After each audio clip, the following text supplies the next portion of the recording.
Hello dear students. Today I am explaining about Poynting vector theorem. So before starting this, you must remember that it is a very important topic regarding Nagpur University. Now we have to start this theorem. For that we have to consider Maxwell's first equation in point form for towing bearing field. So it is given by this delta cross H. This is actually nabla, but I am, for simplicity, I am calling it delta. Delta cross H equals to J plus del by del T of D. this this J is current density and this D is flux density, electric flux density. Here it is not bar, it is actually this tilde. Here it is also this tilde. This shows that the field is varying with respect to time as well as with respect to distance. Now we have to take dot product of E tilde on both sides. So taking dot product of E tilde on both sides. So you have to write like this: E tilde dot delta cross H equals to E tilde dot J plus del by del T of D. Now I am expanding right hand side. It is E tilde dot J plus E tilde dot now I can put in place of this D as epsilon E. D is actually, it is given as epsilon E. So it is del by del T, since D equals to epsilon E.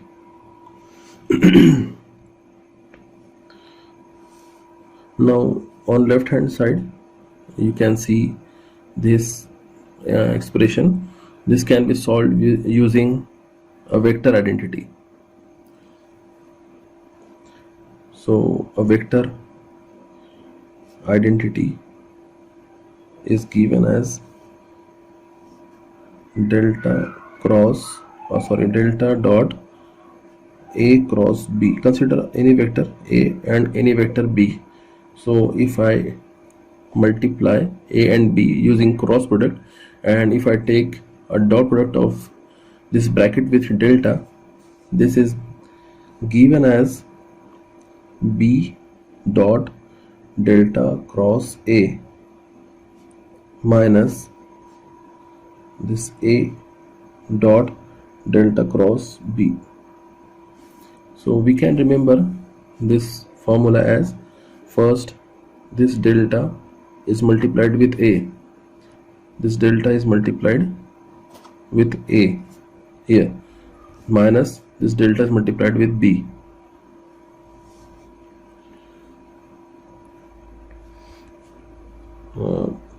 So first this delta is multiplied with A here, and this delta is multiplied with B. So, and wherever we multiply with A we have to write B, and wherever multiply with B we have to write A. This method of remembering, for remembering purpose, we can remember like this. So this is vector identity, and if you see the left hand side, it is E, it is a vector dot delta cross another vector. So here we have this vector dot vector cross another vector. So if I write my equation in terms of E and H, replacing this identity in terms of our E and H, I can write like this: delta dot E cross H is equals to H dot delta cross E minus E dot delta cross H. So I can substitute this E here. I can take the value of E from this equation and I can put here. So the value of this E will be like this: E dot delta cross H is equals to H dot delta cross E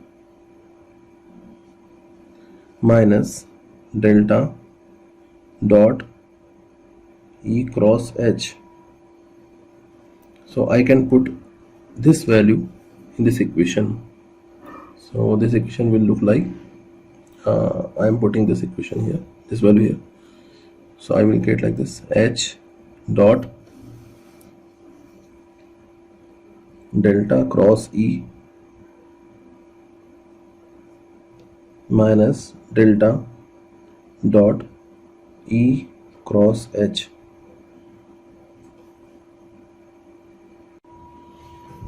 So this is the left hand side, and on right hand side I have E dot J plus, I'm taking epsilon by outside, so it will be here I forgot a dot, it is dot product, so here there is a dot, so it will be E dot del by del T of E. So now I have to keep this on left hand side, and I will take this on right hand side. This will be like this: delta dot E cross H equals to E dot J plus epsilon E dot del by del T of E, and this will become minus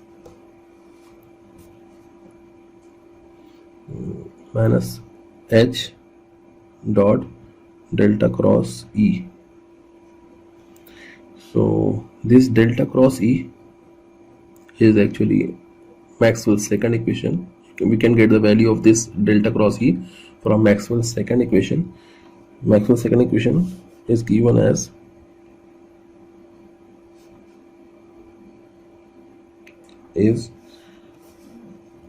delta cross E equals to minus del by del T of B, and we know that B is actually mu H, so I can write like this: minus mu del by del T of H.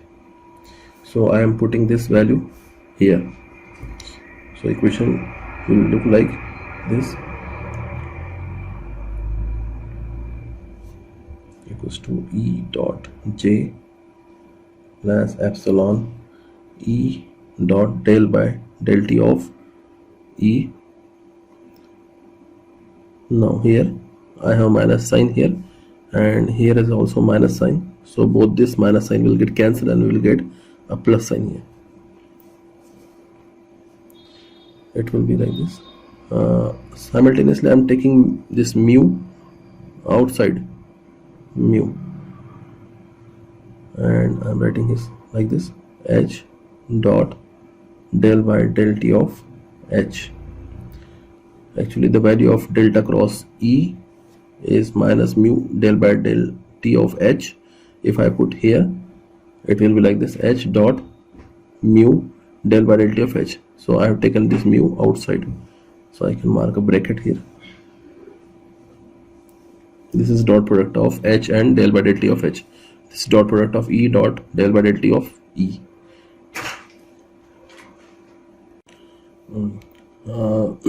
So I have to solve this bracket first, because these two brackets resembles, so we will solve them separately. So I am writing this bracket only: E dot del by del T of E.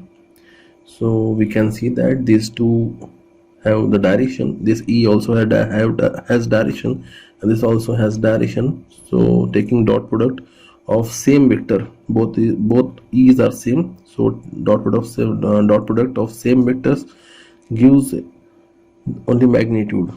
This will be like this.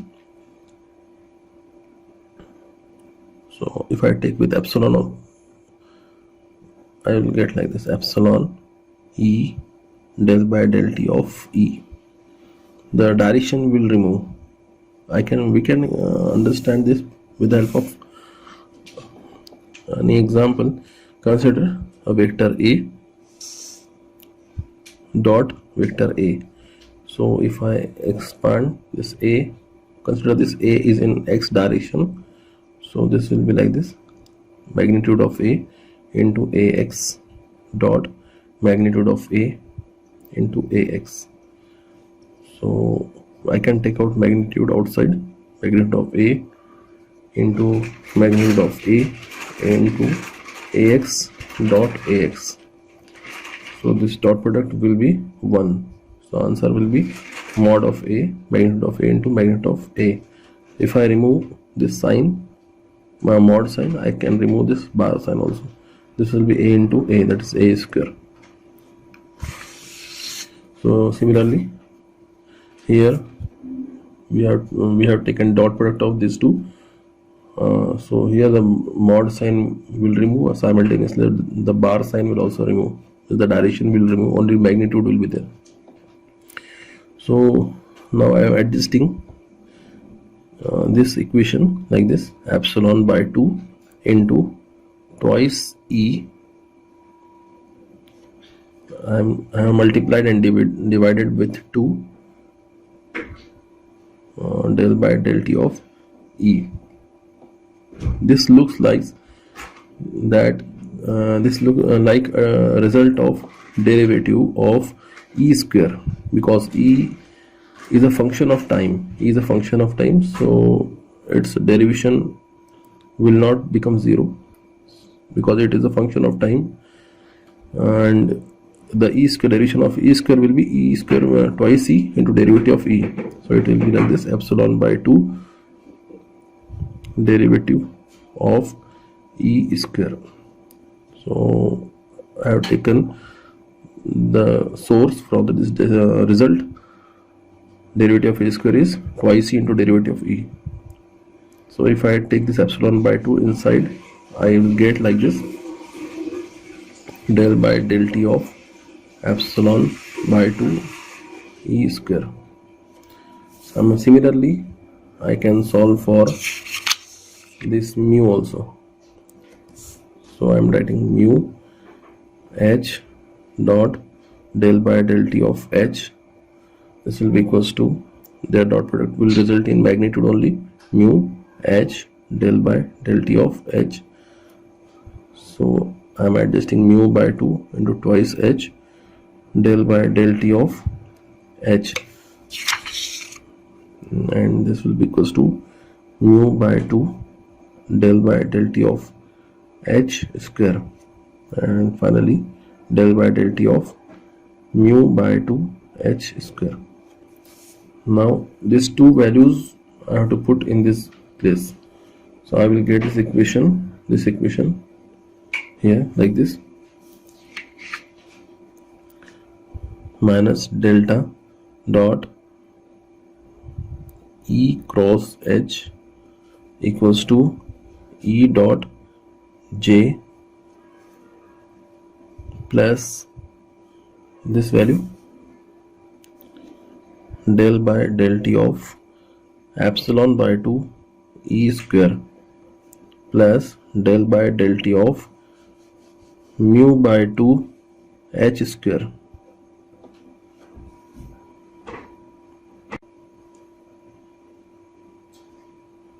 Yes, now I am taking integration on both sides with respect to volume, because I have to remove this delta sign. So this can be removed using divergence theorem. So for that, before, the first step should be integration with respect to volume. So I am taking integration on both sides with respect to volume. So it will be minus integration, volume integration, del dot E cross H equals to volume integration E dot here it is dV with respect to volume, E dot J dV plus volume integration del by del T of epsilon by 2 E square dV plus del by into volume integration del by del T mu by 2 H square dV. Now we are, as I told that I have to remove this delta sign. For that I need to take divergence theorem on both sides. On this side, the divergence theorem, it is given by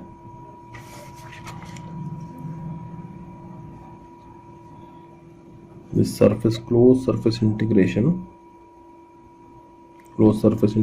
of I am writing the general expression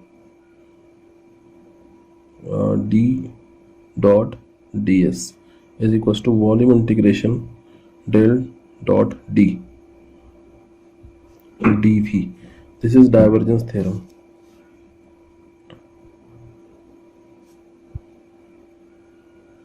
So if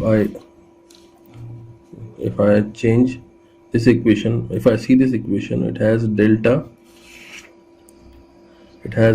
dot E cross H, means delta dot a vector, means cross product of two vectors gives a vector. So delta dot a vector, here we have this delta dot a vector. So this will be same. So this volume integration can be converted into surface integration with this formula. So if I write this equation in terms of divergence theorem, I can write like this: closed surface integration, in place of this d, any vector, I can write this bracket E cross H dot ds is equals to volume integration del dot, and in place of d is E cross H. So I have converted this divergence theorem for our requirement, as per our requirement. Now I can put the value of this volume integration here in this equation. So this will be like this: minus closed surface integration E cross H, closed surface integration E cross H ds this is equals to volume integration E dot J dV plus the remaining thing will be same, volume integration del by del T of epsilon by 2 E square dV plus volume integration del by del T of mu by 2 H square dV.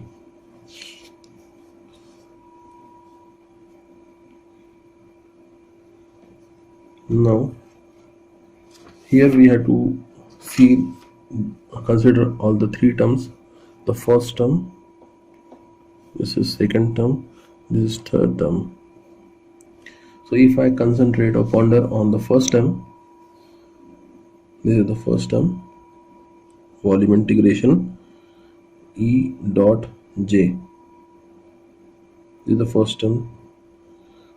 If I see the unit of this E, this unit of E is volts per meter into the, if I see the unit of J, it is ampere per meter square.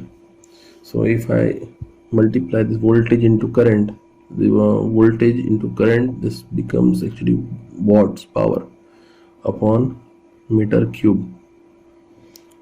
So it is power density function, power per unit volume, power per unit volume. So this gives instantaneous power. It means this term shows instantaneous power which enters the volume, because it is a volume integration, and the unit also shows that it is some power per unit volume. Meter cube is the unit of volume. So this first term shows instantaneous power which enters the volume, and it has a term J square. J is actually current density, so it explains about current. So this power will become a current in terms of current, so it will be like, it will be current loss. This will dissipate in terms of current loss, like this I square R. This will dissipate as I square R losses. The second term, if we consider the second term, the second term is volume integration del by del T of epsilon by 2 into E square. This term, in this term, the unit of epsilon is farad per meter, and the unit of E is volt per meter, but it is square, so it will be volt square per meter square. And we have one more thing, we have this del by del T. We have this T, the unit of T will be second, 1 upon S. And if I convert this farad so into I have to convert this farad towards the current. So for that we have to consider a formula. This farad is the unit of capacitance, and we know the formula capacitance is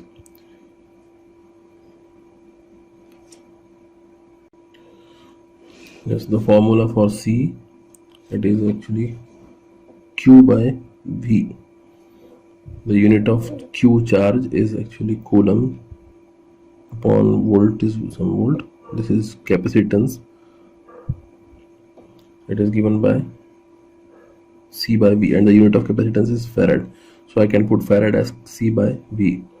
So this will be like this, 1 upon S farad. Instead of farad I can write C by V into this M, and this M square, meter square, this will be meter cube, and to this volt square. Now this coulomb can be converted towards current, and we know the formula. This current current is nothing but flow of charge per unit time. It is actually flow of charge with time. It is Q charge divided by time. A unit of charge is coulomb, unit of time is second, and unit of current is ampere. So I can put, instead of C, I can put C equals to S into A, A into S second. So if I put 1 upon S instead of C, if I put ampere second into volt square divided by volt meter cube. This second will cancel, volt, this will cancel with this, and ampere into volt becomes watt divided by meter cube. Again this is same as this. So this again explain, this second term again explain about the instantaneous power which enters the volume. This also explains the power enters the volume, but this power, it has a term current, so we can say that it is a power that it dissipates in terms of current. And this term has E, means electric field intensity, so we can explain about this term as this term explains about the power entering the volume in terms of electric field. Means this power enters the volume through electric field. In electric field, the electric field carries the power inside the volume, and this power stores into the electric field. This power has it stored into the electric field. Similarly, we can concentrate on this third term. This third term is volume integration del by del T of mu by 2 H square, and this, the unit of T is 1 upon S second, and the unit of mu is Henry per meter, and the unit of this H is ampere per meter, but it is a square, so it will be ampere per meter square. Now the unit of Henry can be converted to, because we have already ampere, so now we need volt, so this Henry can be converted to volt, using this conversion, this 1 by s will be as it is. This volt, it will be volt second upon ampere. This is actually Henry into 1 by m, is it be as it is. This ampere square per meter square. Now this ampere square, this square will cancel with this ampere, the second will cancel with second. Now we again have this term volt ampere upon meter cube, means watts upon meter cube. Again we got the same thing. So the third term again explain about the power that has unit watt, and it enters the volume with H, means magnetic field. The first term, it explains about power that enters the volume, and it has a term current density, so it will be dissipated as current square, current loss. And the second term, it has E term, so we can say that this explains about power which is carried by E field inside the volume, and it gets stored inside the volume in terms of E. And the third term, it explains about the power, and this H term explains that the power enters the closed volume with the help of H, using H, and it gets stored inside the volume in terms of H. And if we concentrate on this left hand side, this E has a unit, it has a unit volt per meter, and this H has unit current, is ampere per meter, so it will be watt per meter square. It is actually power per unit surface area. It is actually power density function. It explains about power density function. On the left hand side, it explains about power density function. It is defined as Poynting vector. It is denoted by P vector. It is actually Poynting vector, and it is given by E cross H. It is given by E cross H. In this session, we are going to discuss the plane wave reflection at oblique incidence angles. As we know that in oblique incidence, the direction of propagation of wave is in between x-axis and z-axis. Here, the transmitted signal, that is k2 vector, makes an angle θ2 with respect to x-axis. θ2 is called a transmitted angle. Here the incident wave, that is k1 plus, makes an angle θ1 normal to the interface. Similarly, the reflected wave, that is k1 minus vector, makes an angle θ1 dash normal to the interface. And the interface is situated on y-axis. So the plane of incidence is divided into two medium having eta1 and eta2. In medium 1 there is a incident wave and refracted wave, whereas in medium 2 there is transmitted wave. Here the transmitted wave, that is k2 vector, makes an angle θ2 with respect to x-axis. So our task is to determine the relationship between incident θ1, reflected θ1 dash, and transmitted angle θ2. And the second is, we have to derive reflection and transmission coefficient that are the function of incident angle and wave polarization. Now we consider a lossless dielectric medium having intrinsic impedance eta1 and eta2. So in oblique incidence there are two types of polarization. First is called a p polarization and second is called s polarization. Here the letter P and S is taken from a German word. Here P is called a parallel and S is called a perpendicular. So P polarization is called parallel polarization. In P polarization, the electric field is in plane of incidence. That is, the electric field is parallel to the plane of incidence. Whereas in S polarization, the electric field is perpendicular to the plane of incidence. Here we define the polarization in terms of electric field. When the electric field is parallel to the plane of incidence, it is called parallel polarization. When the electric field is perpendicular to the plane of incidence, then it is called perpendicular polarization or S polarization. Also, P polarization is called transverse magnetic polarization because in P polarization, the electric field is parallel to the plane of incidence so that the magnetic field is perpendicular to the plane of incidence. That's why it is called transverse magnetic.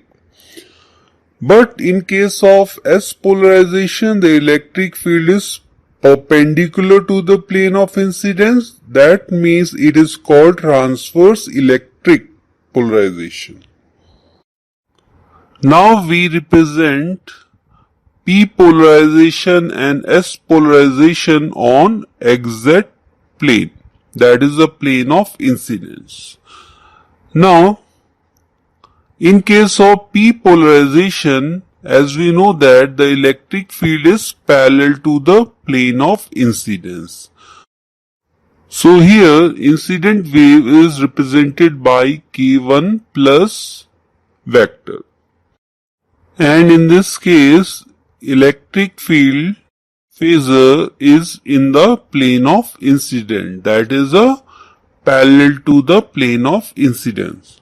So here, the incident wave having electric field phasor, that is E1 naught plus, and it is in the plane of incidence. This E1 naught plus makes an angle 90 degree with K1 plus vector. And P polarization is also called transverse magnetic polarization. In this, the magnetic field phasor is perpendicular to the plane of incidence. So here we represent H1 naught plus, that is pointed out, that is perpendicular to the plane of incidence. So in this case, the electric field and magnetic field is perpendicular to each other and the direction of propagation of incident wave is towards K1 plus vector.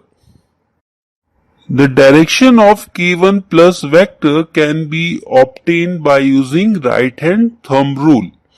Here the thumb is the direction of K1 plus vector and the curl of the finger represents the cross product of E1 naught plus and H1 naught plus.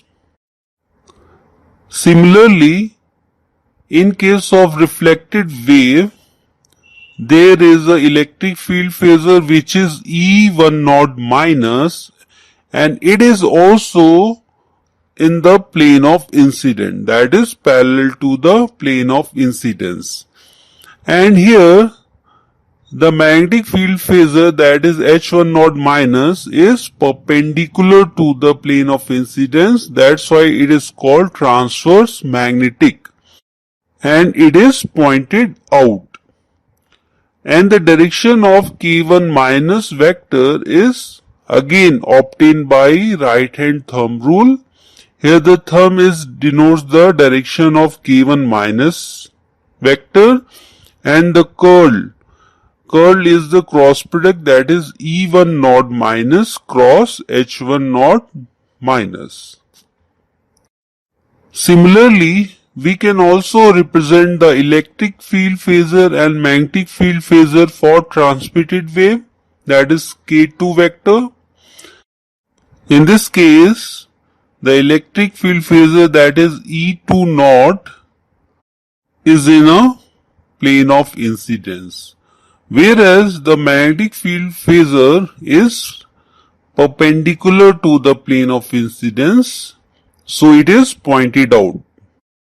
The direction of electric field phasor and magnetic field phasor can be obtained by Poynting vector, that is K vector is equals to E vector cross H vector, or it can also be found by using right hand thumb rule. Here also we represent the Z component of incident wave, that is Ez1 naught plus, and it is towards positive Z direction. In case of reflected wave, the Z component is Ez1 naught minus, and it is towards negative Z direction. And in case of transmitted wave, the Z component is Ez2 naught, and it is towards positive Z direction.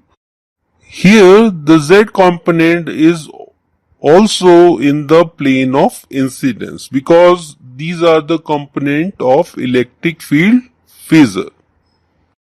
And we know that in p polarization the electric field is in a plane of incidence or parallel to the plane of incidence. So with the help of geometry, the incident angle theta 1 is in between E1 naught plus and Ez1 naught plus. Similarly, the reflected angle theta 1 dash is between E1 naught minus and Ez1 naught minus. And in case of transmitted wave, the transmitted angle theta 2 is in between E2 naught and Ez2 naught. So this is about p polarization or parallel polarization. Similarly, we can represent S polarization or perpendicular polarization, but in this case the electric field phasor is perpendicular to the plane of incident, while the magnetic field phasor is in the plane of incidence, or we can say that it is parallel to the plane of incidence. So for S polarization, the magnetic field phasor for incident wave is H1 naught plus, and it is in the plane of incidence. And the electric field phasor, that is E1 naught plus, is perpendicular to this plane of incidence, so it is pointed in. That is decided by a Poynting vector, that is K vector equals to E vector cross H vector, or by using right hand thumb rule. Here the thumb represents the direction of K1 plus vector, and the curl of the finger, that is cross product of E1 naught plus cross H1 naught plus. So this concept is also applied for reflected wave and transmitted wave, but here for S polarization, electric field is perpendicular to the plane of incident, and for all the three cases, that is for incident, reflected and transmitted, the electric field is pointed in. And also the Z component of incident magnetic field is Ez1 naught plus, and it is towards Z axis, that is towards positive Z axis. And in case of reflected wave, the Z component is Sz1 naught minus, this is towards negative Z direction. And for transmitted wave, the component that is HZ2 node is again towards positive Z direction. And by using the geometry, the incident angle that is theta 1 is in between H1 naught plus and HZ1 naught plus. And the reflected angle that is theta 1 dash is in between H1 naught minus and HZ1 naught minus. Similarly, the transmitted angle theta 2 is in between H2 naught and HZ2 naught. Here the Z component is parallel to the interface, that is along Z direction. Now we first consider P polarization or parallel polarization as shown in figure A. Here the incident field phasor is denoted by ES1 plus vector. Reflected field phasor is denoted by ES1 minus vector, and transmitted field phasor is denoted by ES2 vector. Now, in case of polarization, we consider a general form, that is, here we consider a general location whose position vector is R vector. And the electric field in phasor form is denoted by E vector equals to E naught vector e to power minus j k vector dot r vector. So this is a general form. So we write it according to incident phasor, reflected phasor and transmitted field phasor. So ES1 plus vector is equals to E1 naught plus vector e to power minus j k1 plus vector dot r vector. For reflected wave, that is ES1 minus vector is equals to E1 naught minus vector e to power minus j k1 minus vector dot r vector. And for transmitted field phasor, ES2 vector equals to E2 naught vector e to power minus j k2 vector dot r vector. In all the three electric field phasor, there is a pointing vector. In case of incident field, it is k1 plus vector. For reflected, it is k1 minus vector, and for transmitted, it is k2 vector. And we know that the pointing vector lie on xz plane, that is on the plane of incidence. So the pointing vector having component along x-axis as well as along z-axis. So in case of incident wave, k1 plus vector is equals to k1 cos theta 1 unit vector x plus k1 sin theta 1 unit vector z. After taking common k1, we get k1 within bracket cos theta 1 unit vector x plus sin theta 1 unit vector z. And for reflected wave, the pointing vector is k1 minus vector, which is equals to k1 minus cos theta 1 dash minus unit vector x plus k1 minus sin theta 1 unit vector z. In case of reflected phasor, the k1 minus vector having negative x component, that is shown in figure. So after taking common, k1 minus within bracket minus cos theta 1 dash unit vector x plus sin theta 1 dash unit vector z. Similarly, the pointing vector for transmitted wave, that is k2 vector, is equals to k2 cos theta 2 unit vector x plus k2 sin theta 2 unit vector z. After taking common, k2 within bracket cos theta 2 unit vector x plus sin theta 2 unit vector z. So these are the pointing vector for incident, reflected and transmitted. And in case of reflected wave, there is a negative x component. And here we consider a general location whose position vector is r vector. So r vector also have x component and z component. So it is equals to x unit vector x plus z unit vector z. Now to evaluate the boundary conditions, we have to project the electric field phasor along z direction, that is parallel to the interface. The electric field phasor along z-axis is called z component of electric field.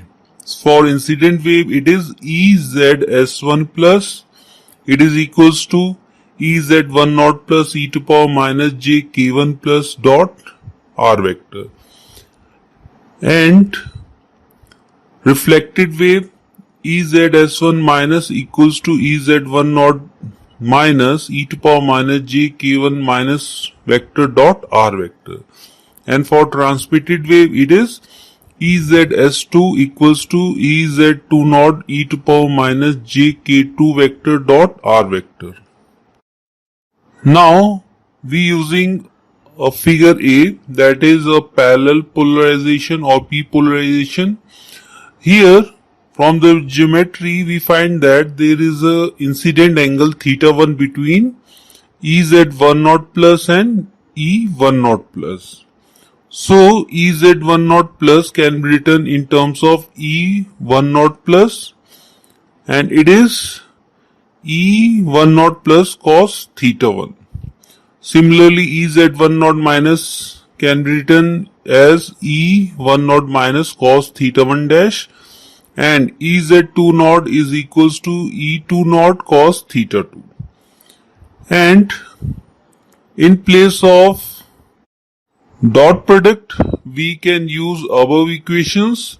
So for incident wave, the dot product is k1 within bracket x cos theta 1 plus z sin theta 1. Similarly, for reflected wave, we take minus within the bracket. So it is k1 minus within bracket x cos theta 1 dash minus z sin theta 1 dash. And for transmitted wave, the dot product is k2 within bracket x cos theta 2 plus z sin theta 2. Now we can easily determine the boundary condition, and here we use a continuous tangential electric field, that is the z component. So in medium 1, the tangential component is EZS1 plus for incident and EZS1 minus for reflected. And in medium 2, the tangential component is EZS2. Here we consider at x equals to 0, because at x equals to 0 we consider a boundary. So after putting the values of EZS1 plus, EZS1 minus and EZS2 from the above equation, and here we get a constant term, that is E1 naught plus, E1 naught minus and E2 naught. These constants are independent of Z. Now we consider a series of phase front. These phase front are the plane of constant phase. To make the above equation hold for all values of Z, we make all the phase terms to be equal. So at x equals to 0, the left side phase terms are k1z sin theta 1. This must be equal to k1z sin theta 1 dash, and it is also equals to k2z sin theta 2. So in the left side phase term, that is for medium 1, the incident angle theta 1 must be equal to reflected angle theta 1 dash. So after comparing the medium 1 and medium 2 phase terms, after assuming theta 1 equals to theta 1 dash, we get a law that is called Snell's law of reflection. According to this law, k1 sin theta 1 is equals to k2 sin theta 2.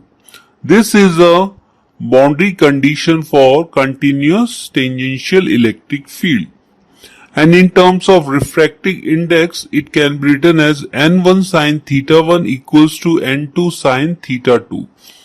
Because we know that the propagation constant k can be written in terms of refractive index, and k is equals to n omega upon c. So after putting for medium 1 and medium 2, we get a Snell's law of reflection in terms of refractive index. And this is for the case of non-magnetic dielectrics. And when the material having different permeability as well as permittivity, in medium 1, the refractive index N1 can be written as under root of mu R1 into epsilon R1. Similarly, the refractive index for medium 2 is under root of mu R2 into epsilon R2. So, the medium having different permeability and permittivity, we use K1 and K2 accordingly. So our first objective, that is the relationship between incident angle, reflected angle and transmitted angle, is solved. That is given by the Snell's law of refraction, and it is K1 sin theta 1 equals to K2 sin theta 2. Here the incident angle theta 1 is equals to reflected angle theta 1 dash. And our next objective is to determine the relationship between amplitude, that is between E1 naught plus, E1 naught minus and E2 naught. And after this we have to derive reflection and transmission coefficient, that is the relationship between E1 naught plus, E1 naught minus and E2 naught. Now, to obtain this relationship, we consider a p polarization, that is figure A, and in figure A we see that the incident wave, reflected wave and transmitted wave is on plane of incident, that is xz plane, and here the y-axis is pointed in. So with the help of pointing vector, we find that the magnetic field phasor is pointed out, that is H1 naught plus, H1 naught minus and H2 naught is pointed out. So at x equals to 0, that is at the boundary, the tangential continuity of the magnetic field having negative y direction. So the boundary condition for continuous tangential magnetic field is H1 naught plus H1 naught minus is equals to H2 naught. And for this we use the boundary condition for continuous electric field. And here we use a Snell's law of refraction, that is K1 sin theta 1 equals to K2 sin theta 2. So applying this law, we get E1 naught plus cos theta 1 plus E1 naught minus cos theta 1 equals to E2 naught cos theta 2. Because here the phase term are equal, so they are cancelled, and we get this equation, that is equation A. Now we can determine the continuous boundary condition for magnetic field phasor, that is H1 naught plus H1 naught minus equals to H2 naught. So this can be written in terms of intrinsic impedance. Intrinsic impedance in medium 1 is eta 1 and intrinsic impedance in medium 2 is eta 2. And in the case of reflected wave, we use negative sign and call it equation B. So we simply solve equation A and B. For this, we multiply 1 upon eta 1 in equation A and cos theta 1 in equation B. So we first add it and we get 2 cos theta 1 E1 naught plus upon eta 1 equals to E2 naught within bracket cos theta 2 upon eta 1 plus cos theta 1 upon eta 2. Similarly, we solve the equation by subtracting. So we get 2 cos theta 1 into E1 naught minus upon eta 1 equals to E2 naught within bracket cos theta 2 upon eta 1 minus cos theta 1 upon eta 2. Now, from the result of addition and subtraction, we take a ratio. The ratio is E1 naught minus upon E1 naught plus. That is the ratio of the reflected amplitude upon incident amplitude, and this is called a reflection coefficient, that is noted by capital tau suffix P. P stands for parallel polarization and its value is eta 2 cos theta 2 minus eta 1 cos theta 1 upon eta 2 cos theta 2 plus eta 1 cos theta 1. So we simply write it eta 2 cos theta 2 as eta suffix 2p and eta 1 cos theta 1 as eta suffix 1p. So the reflection coefficient for parallel polarization is eta suffix 2p minus eta suffix 1p upon eta suffix 2p plus eta suffix 1p. So this is a relationship of the incident amplitude and reflected amplitude, that is given by a reflection coefficient capital tau p. Now we derive the relationship between transmitted amplitude and incident amplitude, that is given by a transmission coefficient. For this we use equation A and B. In equation A there is E1 naught minus, and in place of E1 naught minus we can use equation B. So after using equation B in terms of E1 naught minus, it is equals to E1 naught plus minus eta 1 upon eta 2 E2 naught. Now open this bracket, we get 2 E1 naught plus cos theta 1 minus eta 1 upon eta 2 E2 naught cos theta 1 equals to E2 naught cos theta 2. Now after arrangement, we take a ratio, that is E2 naught upon E1 naught plus. That is the ratio of transmitted amplitude upon incident amplitude, and it is equals to 2 cos theta 1 into eta 2 upon eta 2 cos theta 2 plus eta 1 cos theta 1. Now in denominator we can write eta 2 cos theta 2 as eta suffix 2p and eta 1 cos theta 1 as eta suffix 1p, and in numerator there is eta 2, so we multiply and divide by cos theta 2. So in place of eta 2 cos theta 2 we can write eta suffix 2p. So the transmission coefficient is denoted by small tau suffix p. P stands for parallel polarization and its value is 2 eta suffix 2p upon eta suffix 2p plus eta suffix 1p into cos theta 1 upon cos theta 2. That is the ratio of transmission amplitude upon incident amplitude, and it is written as small tau suffix p. So this is a relationship of the transmission amplitude and incident amplitude, and this is given by a transmission coefficient in case of p polarization or parallel polarization. Now by using figure B, that is for S polarization or perpendicular polarization, we can derive the reflection coefficient and transmission coefficient.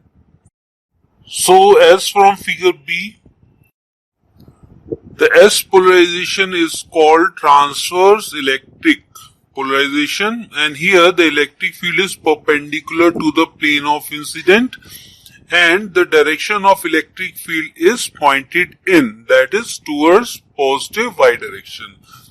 So the reflection coefficient for S polarization is the ratio of EY10 minus upon EY10 plus, that is equals to eta suffix 2s minus eta suffix 1s upon eta suffix 2s plus eta suffix 1s.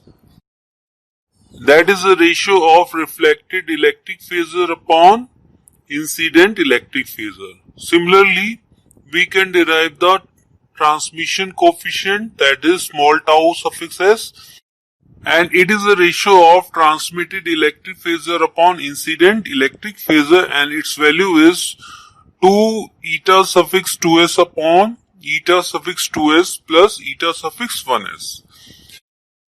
There is a difference in the formula of the transmission coefficient for P polarization and S polarization. In case of P polarization, there is a multiplication of cos theta 1 upon cos theta 2. And here the effective impedance for S polarization are eta suffix 1s is equals to eta 1 sec theta 1 and eta suffix 2s equals to eta 2 sec theta 2.